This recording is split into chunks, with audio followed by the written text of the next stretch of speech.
Fantasy Badness, Recruitment, Romance, and the Economics of Glamorized Crime Culture. Section 1. Thesis. The glamorization of illegal street hustles in popular music and media is a profitable, derivative infrastructure. It takes raw underground economies, scams, drugs, violence, and packages them into aspirational fantasy. This second-order content business extracts new revenue while functioning as recruitment propaganda for young foot soldiers, transactional romance for women, and status entertainment for broader audiences. The underlying lifestyle, however, remains brutally unsustainable. No durable business moat, fierce competition, and a high body count ensure most participants end up dead, imprisoned, or broke. Section 2. Grounding in the example. Start with NADG's We A Run E Grung remix. The track is pure Waterhouse badness from Kingston, Jamaica. Lyrics boast gunman style, big Benz with plastic still on the seats, dripping chains, fresh Clarks, hottest girls, and crew dominance since juvenile years. It celebrates catching women like lobsters, cleaning them like a mop, and partying with promiscuous women alongside men attracted to a high-octane, overly stimulated lifestyle. On the surface, it's energetic dancehall flex. Beneath it is a direct transmission from a notorious garrison community where real power has long come from lottery scamming, drug routes, and extortion rackets.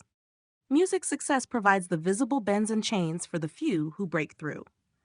For most, the song sells the dream that funds the street reality. Section 3. Catalysts. Underground economies emerge wherever formal opportunities are scarce.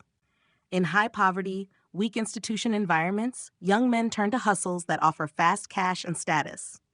Lottery scams targeting elderly victims abroad, cocaine transshipment, and taxing local businesses become the practical infrastructure.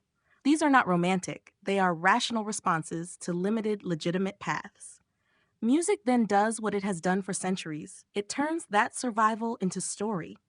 From medieval outlaw ballads to modern narco corridos, drill, gangsta rap, and dancehall, creators transform hardship and violence into marketable identity. The derivative layer is born. Platforms and algorithms accelerate it. A catchy hook about running the grung goes viral on TikTok, generating streams, shows, and brand deals for the artist while romanticizing the streets for new recruits.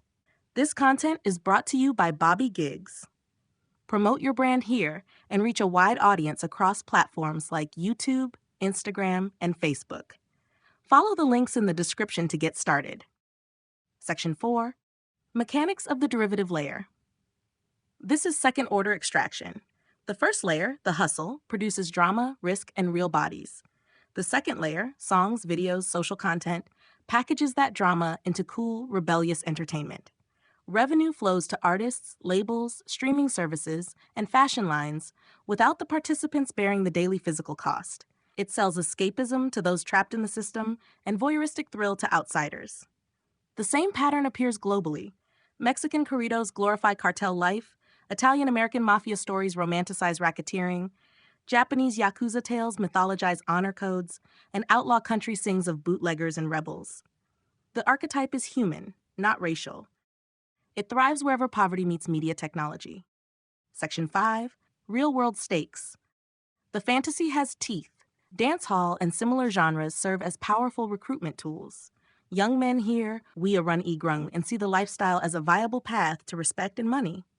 Many become disposable enforcers, collecting taxes, guarding scam operations, or fighting rival crews.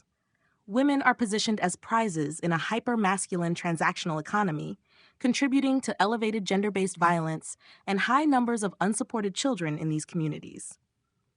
Economically, the math is merciless. Illegal markets have no durable moats. Super profits attract endless competitors. Leads for scams become contested turf. Drug routes invite betrayal and police raids. States of emergency, anti-gang laws, and international task forces keep pressure high. Jamaica's murder rate, though improved at times, still reflects concentrated garrison violence. Most bad men do not retire wealthy. They cycle through short, violent careers ending in early death, prison, or poverty. Only the tiniest fraction, artists who cross over into legitimate entertainment money, escape the trap. The hype machine keeps spinning regardless. Section 6. Contextual clarity. This is not a Black, urban, or hip-hop exclusive phenomenon. It is a near universal response to the collision of poverty, weak governance, and accessible media. Prison economies show the same logic in the most controlled environments. Historical broadside ballads sold murder stories the same way today's algorithms push drill clips.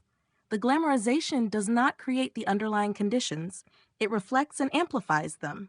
It provides catharsis and documentation for participants, profit for the culture industry, and moral panic or entertainment for society at large. Crucially, the derivative layer is more sustainable for its extractors, labels, platforms, breakout stars, than the street hustle is for its foot soldiers. That asymmetry explains why the cycle persists. The songs keep coming because they make money and feel authentic, even as the lived reality devours most who try to live them. Section 7. Closing implication. Fantasy badness is seductive because it turns desperation into dominance and pain into playlist fodder. Understanding it as a derivative profit layer, rather than simple artistic expression, reveals both its power and its limits. The music will continue as long as the underlying economies exist and attention remains profitable. Real exits lie in expanding legitimate opportunities, not in more glory songs over the same unsustainable ground.